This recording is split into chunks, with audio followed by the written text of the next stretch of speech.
Hey there, folks, and welcome back to the Overflow. My name is Micah Curtis. And I'm Alex Baldwin, all live from the Hatmobile. Yes, and for those who do not know, the Overflow is the show where we get the questions that we missed during the podcast and then answer them for you. So, let's go ahead and just get right to it. Hatman, politics or entertainment, where are we starting to this week? All right, if this next light is green, it's going to be politics, and if it's red, it's going to be entertainment. Boop. Okay, politics it is. It's a green light. All right, and the questions in the Discord, we need to add these in here as well, correct? Yes, I believe it's just two of them. Okay. So, I'm guessing this is from Serena. Both of them are from Serena, yeah. All right. So she says here, "Hey, Micah and Hatman, thanks for answering my politics question last week and to provide you with further information on my situation. Program specialist in question has heard of Gordon Ramsay, has even taught the students about him and another figure in the cooking scene. In addition, she's in charge of a cooking/nutrition group at the school I work at. She just hates white people and tries to spread that racism towards her students. The program specialist also said she had a white boyfriend whom she thought was her biggest mistake." Sounds like she got burned. Also, there seems to be a problem with conflating race with class, hence why the students refer expensive food as white people's food. They think white people are rich enough to afford something like steaks and the like. News to me! I'm about to say, is white trash an alien concept to them? I guess. Take them to a trailer court, it'll blow their fucking minds. Yeah, seriously. Keep in mind that, what was it? The welfare queen in Reagan era was not a black woman. It was a white person in a trailer court. Uh-huh. So, the Marxist mentality is making Harlem super racist towards whites and even Asians too. Anyway, thanks for the advice. In reference to another question from last week's Overflow, I want to ask you guys, why does the far left and far right have such a vehement hatred towards the Jews? I get there's a historical precedent to it, but why target that group specifically? Can you elaborate more on that? Sorry for the long paragraph, just wanted to give context and answer some of your questions.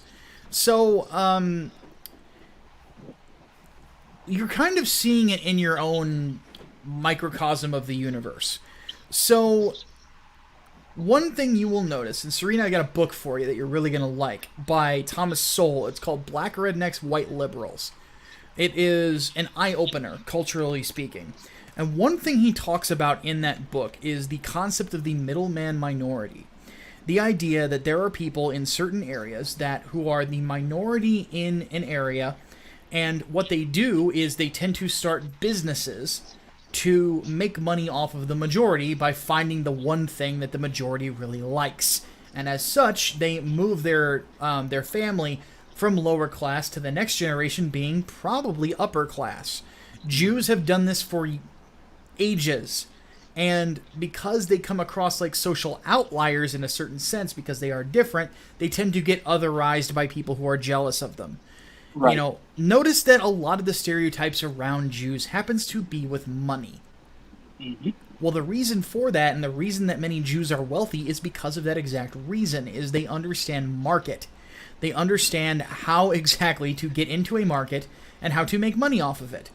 And as such, they end up usually being fairly wealthy, provided they apply themselves like their own disciplines would show. You'll notice that a lot of secular Jews aren't as successful as those who aren't. That's for that very same reason. Jewish upbringing stresses discipline and education. And what are two things that make you really wealthy? Discipline and education. It's not entirely dissimilar from most Asian cultures as well. And again, you know, in that little microcosm, you also see a hatred for Asian folk as well. So. Yep.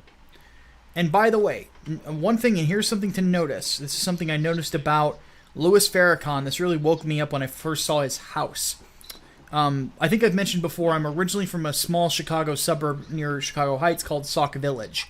There is a wealthy part of Sauk Village that's got some really nice cul-de-sacs in it. And Farrakhan lives in one of those, and he has a 3-story huge house there. And notice how he's not doing a whole lot to uplift other black people into similar status. but he's more than happy to take your donations.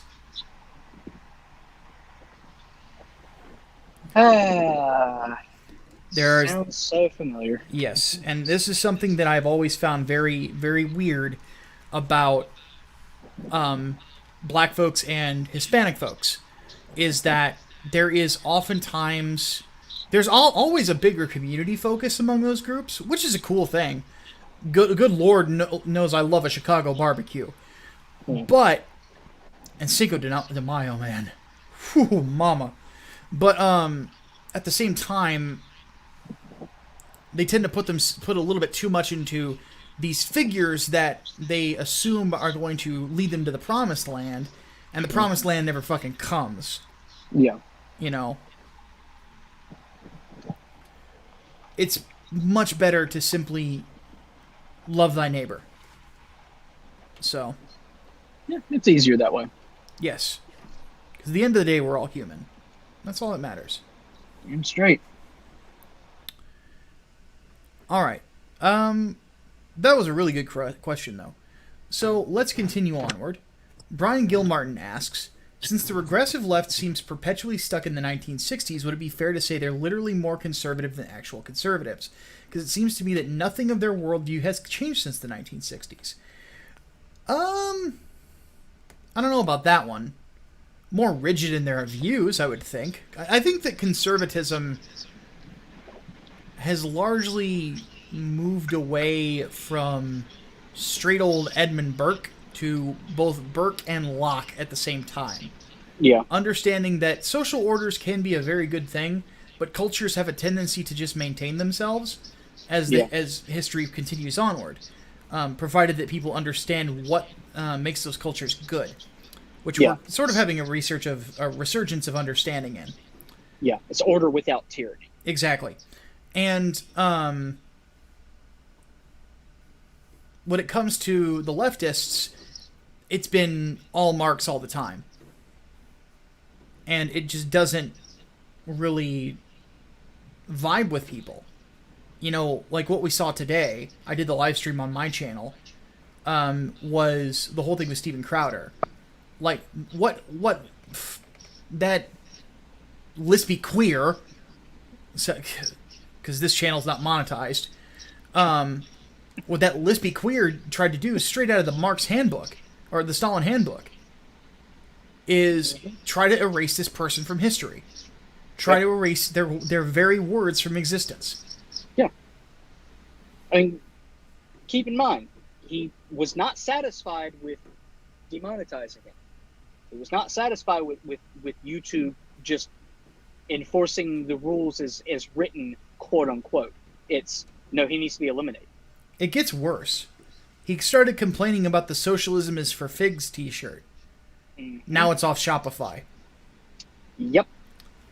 By the way, Crowder, if you need anyone to do shirts for you, to run them and just sell them in the house and whatever, contact me.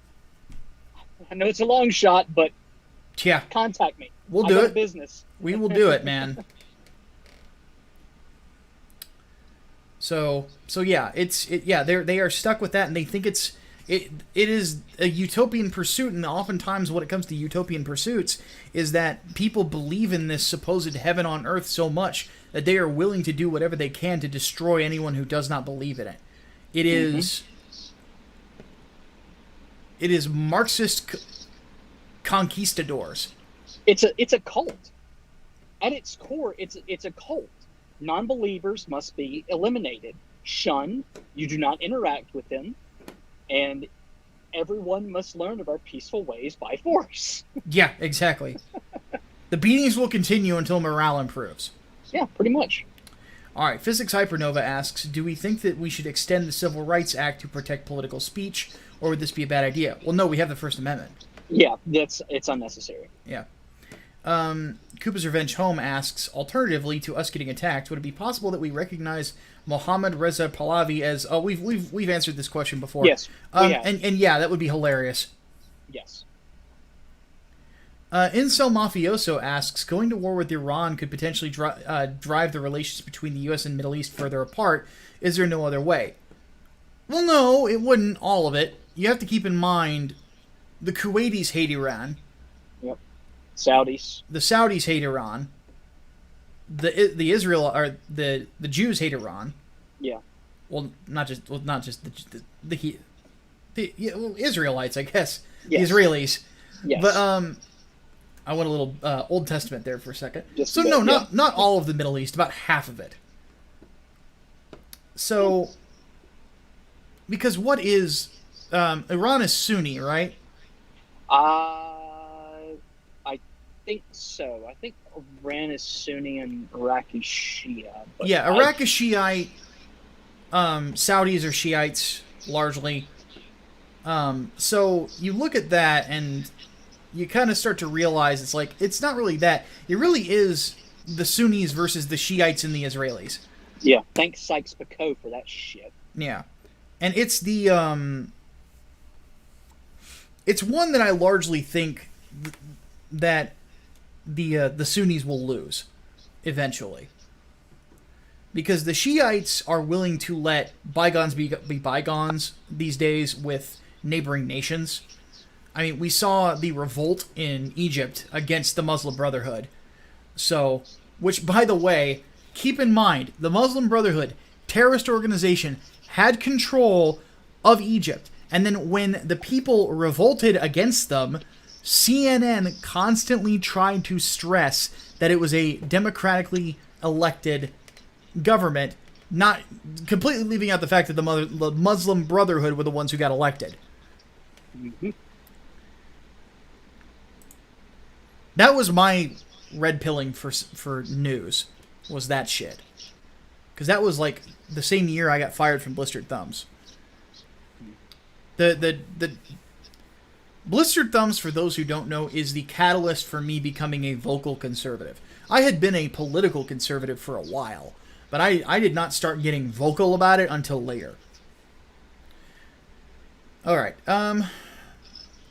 August Whisper wants to know, thoughts on the individual who set himself on fire near the White House. Was that political, or is it really going down on to a drug trip gone bad? I never heard, but I'm just sad for his family. Yeah. I think people are going to want to chalk it up to a political move just because of Quang Duke, I believe was his name. Yeah. The Buddhist monk who set himself on fire in protest of Vietnam War. Yeah. But I don't know the situation, and I don't think anyone has reported on it, though I could be wrong. Because literally the only news I saw about it was he set himself on fire near the White House and was detained and taken to a hospital. And that's it. I was praying he survived, but that's unfortunate. Let's hope so. This is part of the whole praying for your enemies thing. Yeah. And this kind of goes into... Can I go on tangent for a second? Go for it.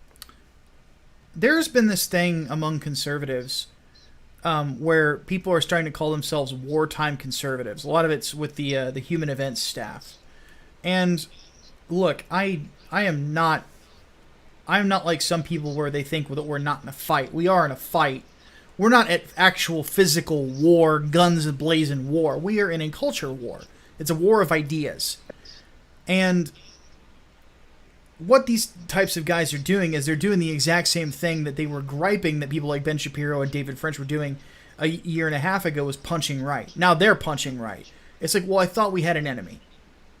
And what people are oftentimes saying is that if you get into the mud, if you don't fight on your own grounds, if you're basically not being Sun Tzu, you will lose, because you're going into enemy territory and the enemy knows that territory better than you. Mm-hmm. If you claim you're a Christian, if you claim that you believe in Jesus Christ, you've accepted him as your Lord and Savior, there is a tone and candor to yourself as a person and the way that you engage things.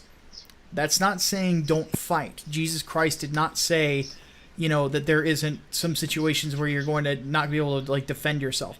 There is another element to our belief.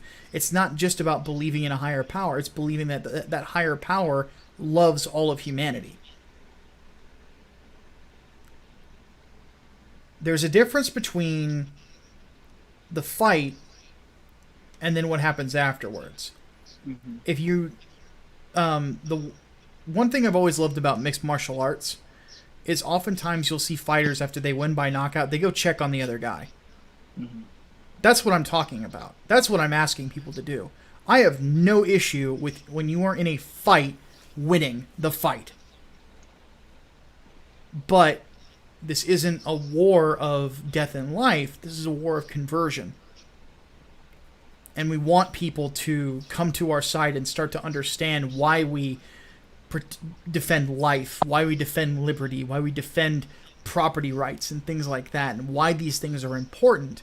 And we cannot do that through memes alone. The memes are the fun part, but we have to be willing to open the doors and say, yeah, we won. We beat you. Do you want to know why we won? Do you want to know why we fight? Come on in. Let's talk. So, all right, let's go ahead and move on. Kale Bach said, would you agree that pure democracy is a form of authoritarianism? No, it's just the mob. Yeah, it's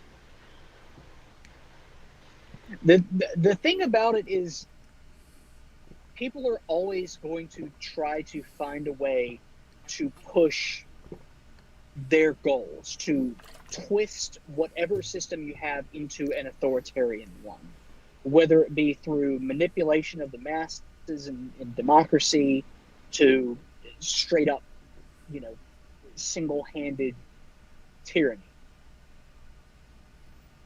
But you're always going to have some authoritarian element because you're always going to have authoritarians. That's just how it works. Yeah. But I would say democracy, the will of the people, be it direct or otherwise, is still going to be your best countermeasure to tyranny.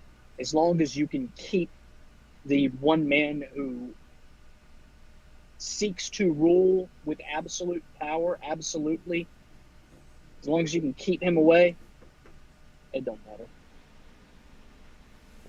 You'll be okay. Yep. Have we? Swordsman 100 asks, have we heard of Bering's Trump moment? No. No. I don't watch as much YouTube as I used to. Admittedly, too busy making my own stuff. Eclectic 1995 asks, what era of history do we think is the most misrepresented and misunderstood? The Cold War and the Crusades. I would say Civil War period, antebellum era. That's another good one. It's weird because people like to say, "Oh, well, Civil War sexualism was just about slavery." Well, yeah, but you're oversimplifying. Yeah, there's a lot to it. Yeah. It just gets so. A lot of history is painted in black and white. Like these were the good guys, these were the bad guys. Yeah, because it's easier to understand that way. Yeah, and especially with the Civil War, because now we understand, slavery is a moral wrong. Yeah, absolutely. But you can't just look at things in pure. These were the bad guys and these were the good guys, because what the fuck are you gonna do? Say, oh well, because the South did not basically send themselves into economic oblivion, they were horrible. Okay, but yeah, they had slaves too, which in turn, makes them kind of fucking terrible. But there is that level of nuance there. Like, yeah, it was bad, but you are deliberately looking at it in one way. You've got tunnel vision about it. Yeah. Crusades, absolutely the same fucking way. Mm-hmm. Especially in recent years. Good God. Oh yeah. There's a YouTube channel called 3 Arrows that basically lied about the Crusades from start to finish. Yeah, the Antifa guy. He tried to even say that it wasn't a response. wasn't a response, buddy, Dan? the chain of events is easy to follow. Dan, did you never read anything about the Muslim conquests at all? No, because Antifa people don't read anything outside of the Communist Manifesto and Harry Potter. Yeah, pretty much. Well, they'll read Kropotkin. That's about it. They'll dabble in Das Kapital. So they realize it's too fucking difficult. Yeah. It is a really difficult read. Oh, yeah. I will give them that. Oh, yeah. That's a tough one. Mostly because it's stupid. But anyway. Yeah, I'm like, the chain of history is not hard to follow, you fucking idiot. Nope. It's like saying the Civil War didn't officially start until Fort Sumter. I'm like, huh? It's one of those things you just can't deny. It's like, the U.S. didn't get involved. Like, saying that, like, the catalyst for U.S. involvement in World War II isn't Pearl Harbor. Like, like that. It's that stupid of that statement. Yeah. That the Crusades were not a response. Yeah. All right. Gojira 387 asks a question of, excuse me. And this was off of Black Comet asked us a question of who would win in a wrestling match, Trump or Trudeau. During the podcast, it says Lincoln, Washington, and several presidents are wrestlers. Who would we bet on winning the presidential battle royale? Well, Teddy Roosevelt. I was actually going to ask, didn't Lincoln actually wasn't he freestyle when he was younger? I think he was. I think he would actually win it. I don't know if he would. I think Teddy Roosevelt would, just because he could take a whole fucking lot of punishment. Then there's also Andrew Jackson. Yes, they're both very durable people, but in wrestling, as in like Greco or freestyle, technique wins every time. I know from experience. Not to mention, Lincoln has a distinct height advantage, too. Yes, and in wrestling, height is leverage. Yeah.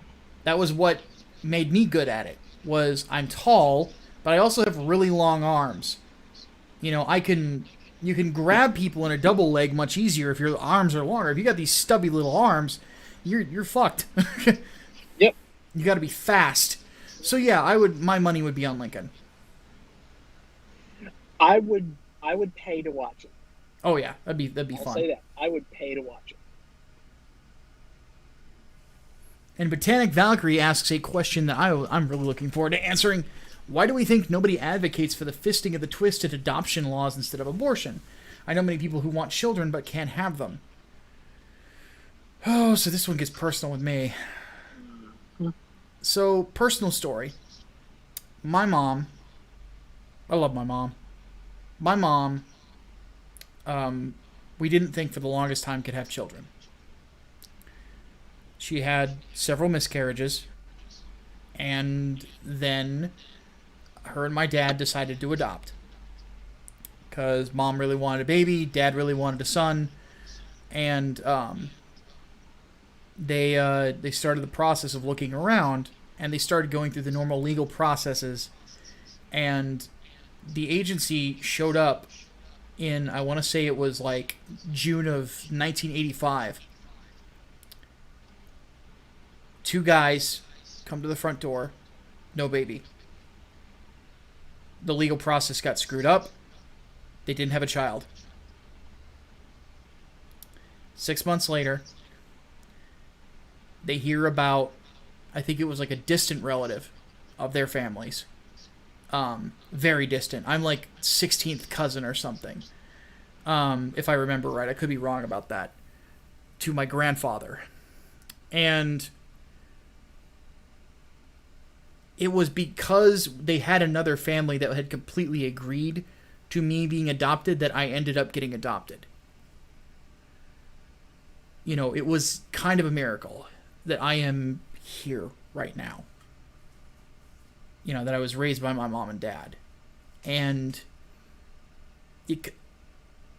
the fact that there's not advocacy for it hurts me to even talk about, because I think of how anytime my mom's ever told that story, I think of kind of the lecturing she gave me at some of the lowest points of my life about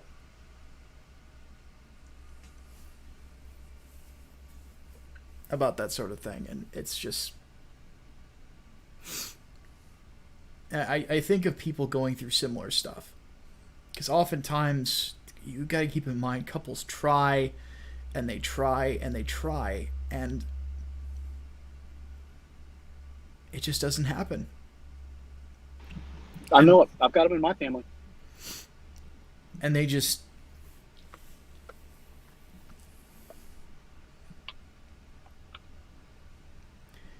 I just wish more people would stand up for them. Like, the fight for life in this country is exhausting and painful, and you can see it in my face. It hurts to even talk about. Because every time I think about me, I think of all the kids out there that didn't get as lucky.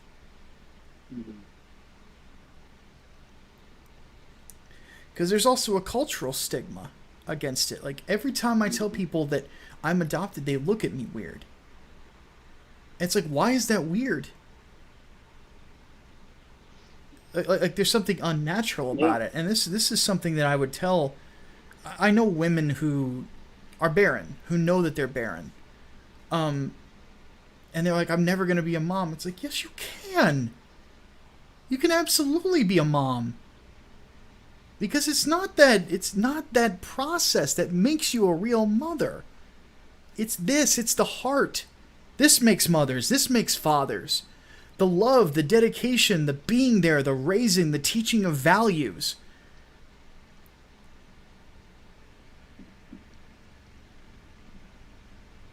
You don't have to give birth to be a mother. No.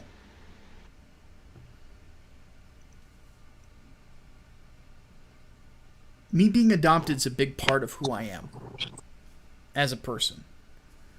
And I believe that is a good thing. I don't know what things would have been like the other way.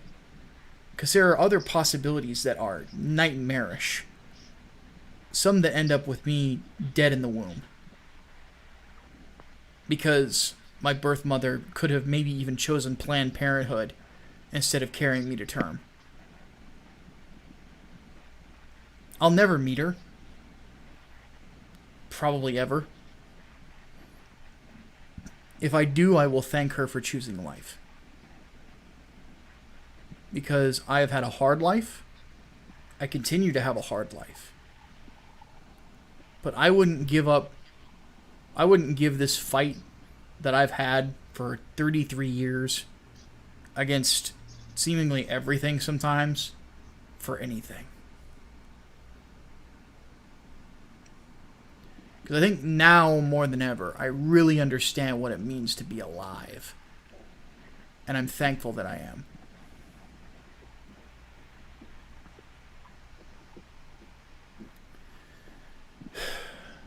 Can we talk entertainment now? That hurt.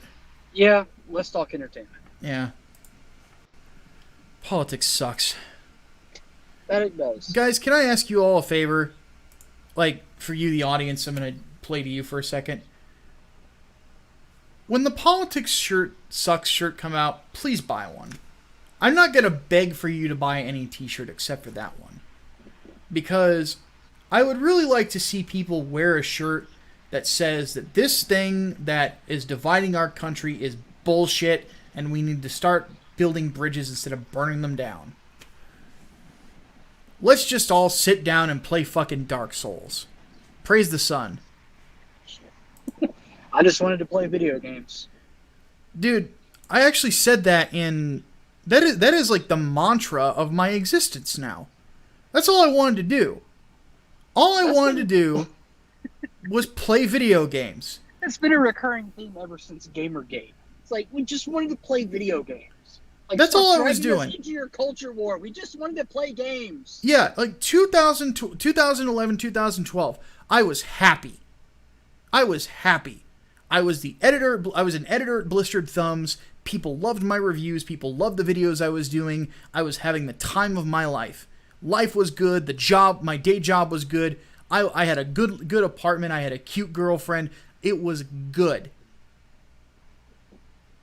And then one fucking social justice warrior later, and it changed everything for me. All I wanted to do was play video games. At all. Christ. Alright. So, Serena asked for entertainment.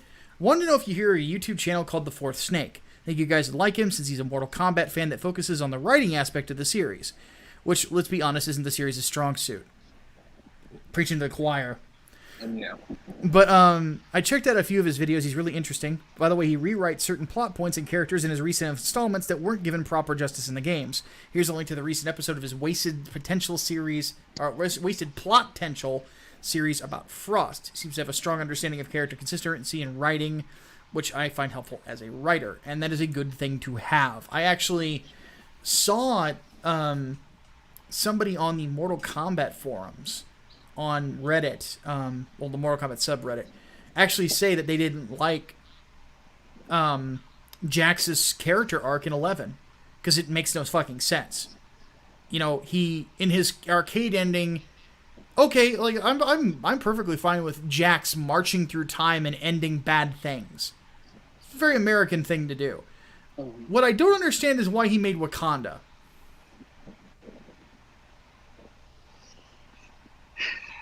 And this is something that you can tell a white guy has never spoken to a black person in their life, is if they think that all black people want to go to Africa and that all black people love Black Panther. It's like, fucking Christ, really? It's like thinking all black people really like hip-hop. This is your brain on roots and Afrofuturism. Pretty much. So I will check it out. For sure. Autist Whisperer wants to know, do you reckon Takahashi's article on VentureBeat is going to, or on Modern Warfare, is going to inspire similar articles? I think they romanticize censorship without realizing how bad it is.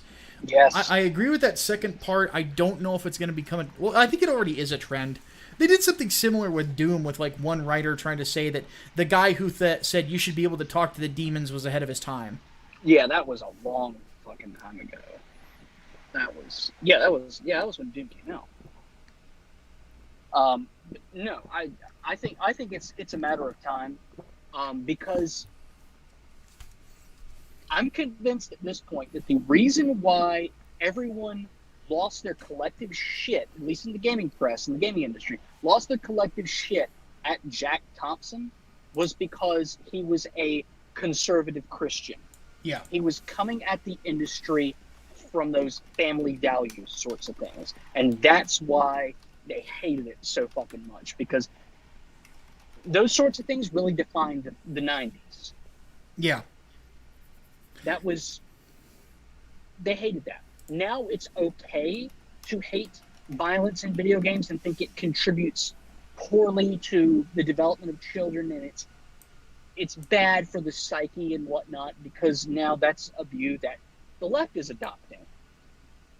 Which is not Now based they're in perfectly reality. okay with it. No, not at all. I mean, there's study after study that says, yeah, it makes people aggressive, but it does not have any sort of long-term effects. I mean, no more than a fucking sports game. Because that's, at the end of the day, that's what games do. They make people competitive. When people get competitive, they get aggressive. Yep. No fucking shit. But no, it's because now it's okay. Politically, it's fine. So no, it's a matter of time before we start seeing like the big articles about why do we keep playing first-person shooters. Yeah.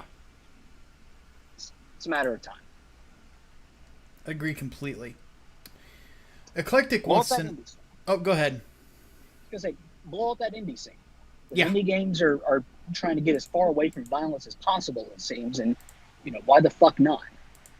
But then again, they won't be indie games anymore when you blow them up. Yeah. My whole thing is make your own goddamn game. Yep. If you want to walk in sim, fine, fuck it. But I don't have to play it. Exactly. I want to kill demons. I like killing demons. Me too. Fuck them. Yeah, pretty much. Fuck them.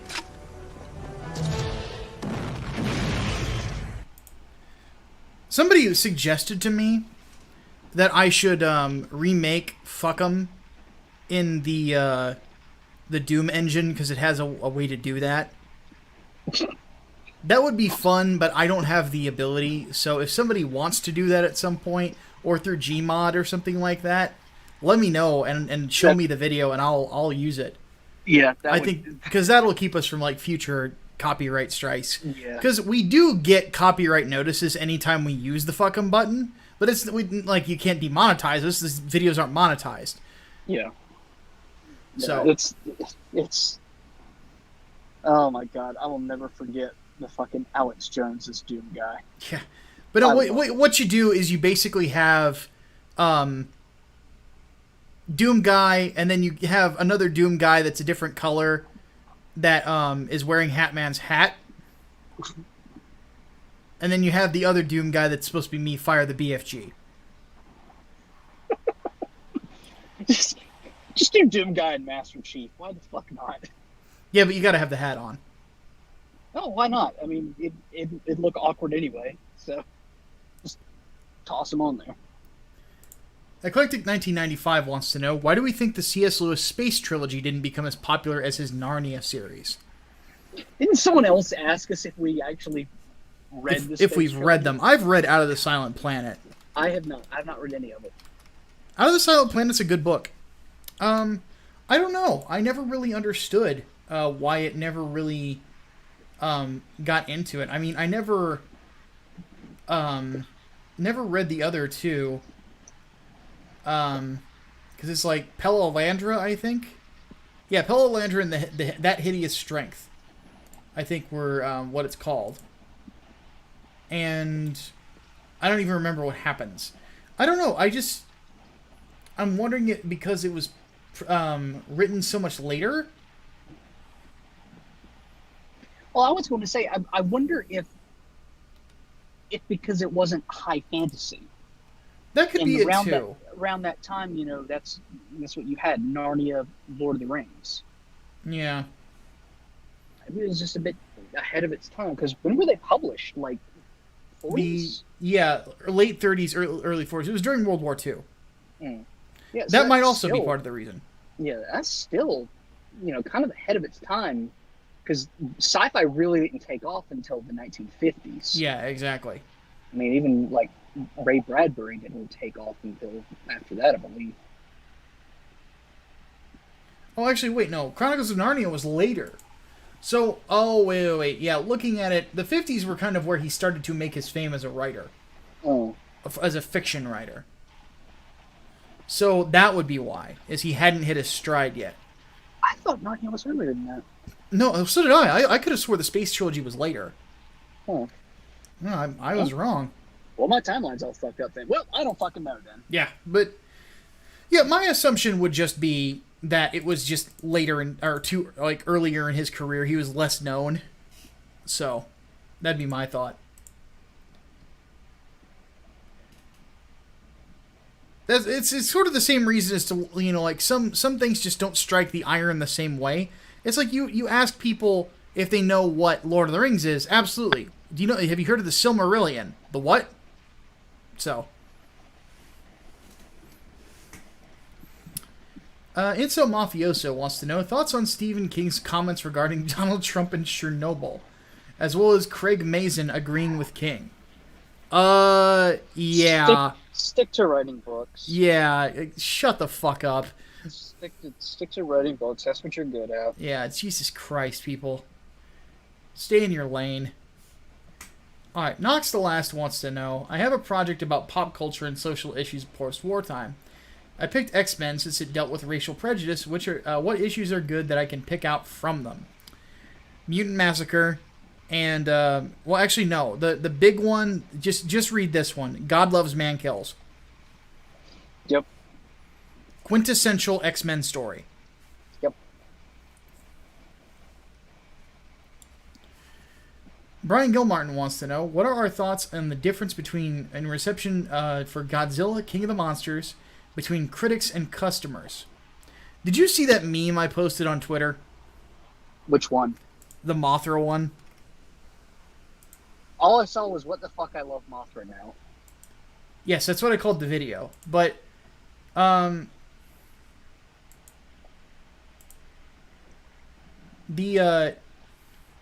me find it here. Because I still think it's hilarious.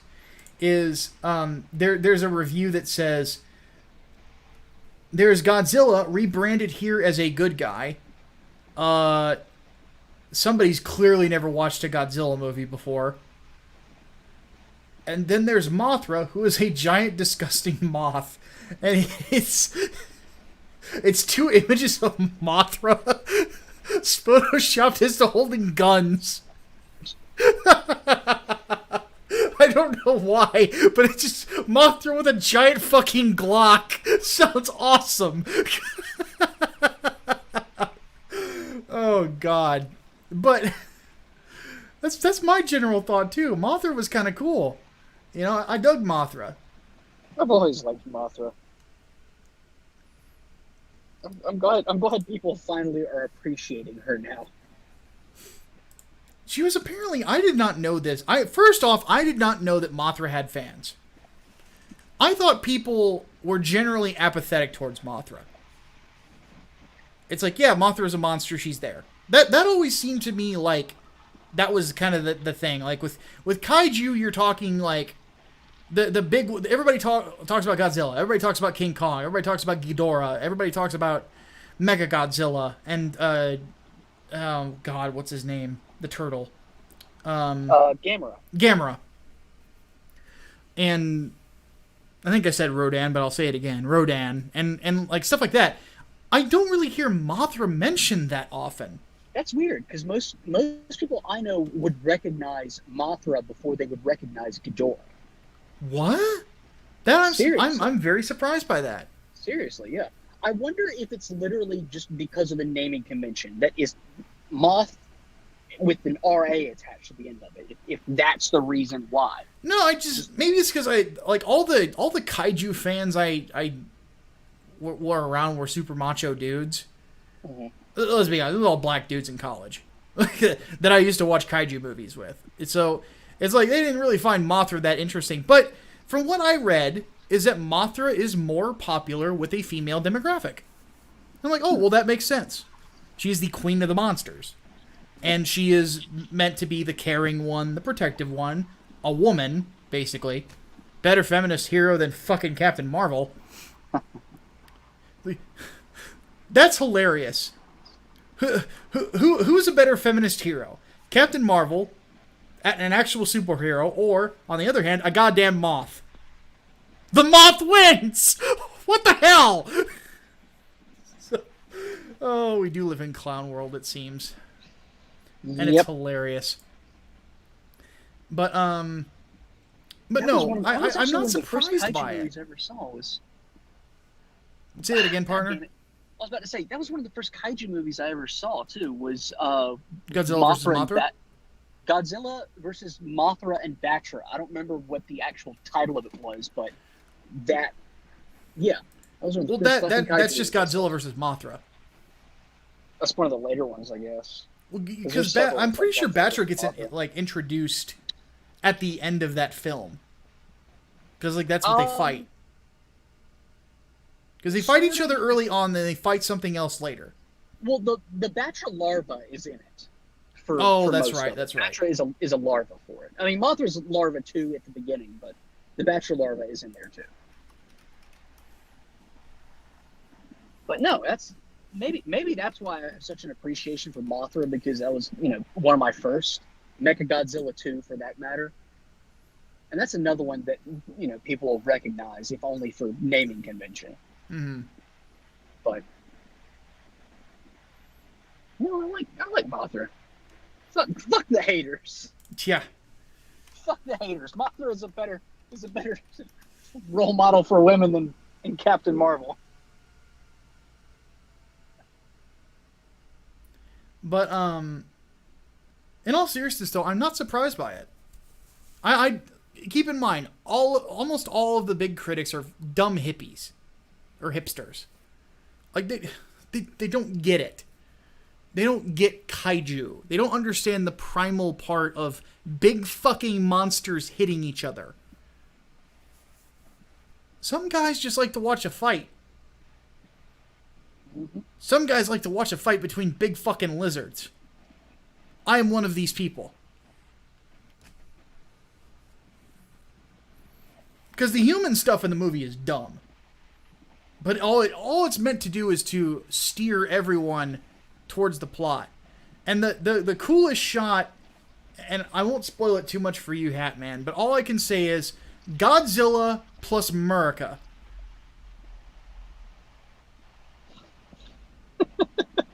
Here I am just thinking like Godzilla in front of the American flag, like fucking Spider-Man or some shit.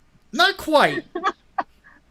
But I will say that Godzilla and the power of America is a force to be seen.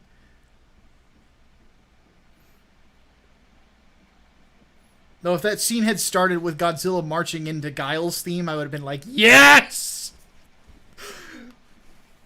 Oh, God. Alright, but no, it doesn't surprise me at all. I knew it would happen. Final question. If you were a patron for a D&D warlock, what kind would you be? Celestial, Infernal, Great Old One, Fey, Undying, etc.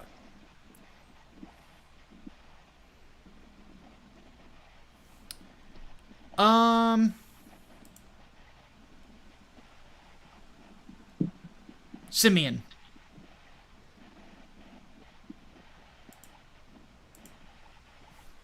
I don't fucking know. You can't ask Hatman. You have to ask everything to him and Pathfinder. Yeah. No, in all seriousness, though, if I were a patron, I would probably assume, given all the metal, Infernal. But I don't even know. You have to keep in mind, I primarily play, like, barbarians and clerics on occasion.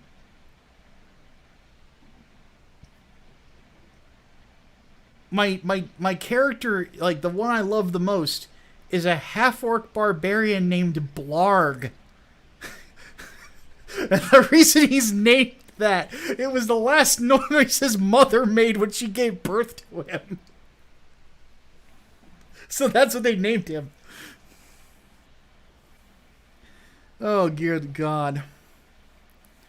If I didn't have to worry about the D&D license, I would write The Misadventures of Blarg. In an instant. And it would probably be a hot seller. Because it would basically be a parody of Conan the Barbarian.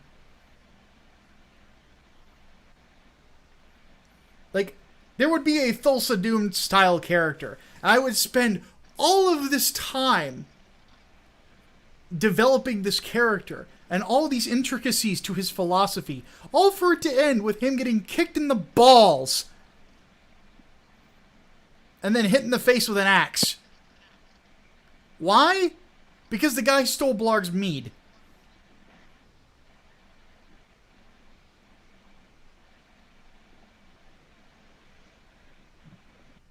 Because there's some things you just don't fuck with.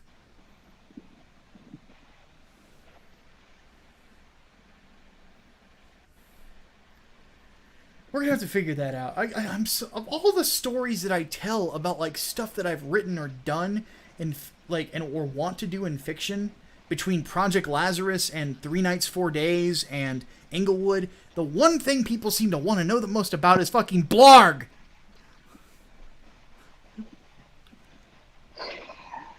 One of these days, I'll tell the stories of Carl. It was like the only decent thing about the campaign I was in.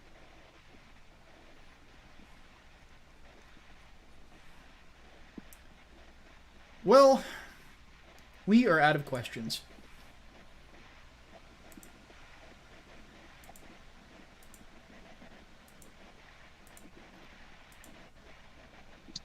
Well, So the question I would have is simple. Why are people shipping Mothra and Godzilla? because people are fucking stupid. I agree. Shipping is stupid. Fuck the Navy. Blow holes in them. Yes. Fuck them. Fuck them. Fuck them.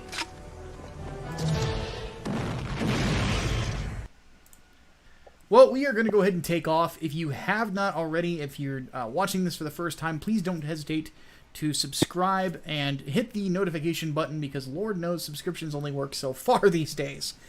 So, we are going to go ahead and take off. Also, this weekend, of course, we are coming back to the podcast for lots of fun times. But until then, my name is Micah Curtis. And I'm Alex Baldwin, also known as the Hatman. We'll see you guys very soon. Useful. Useful.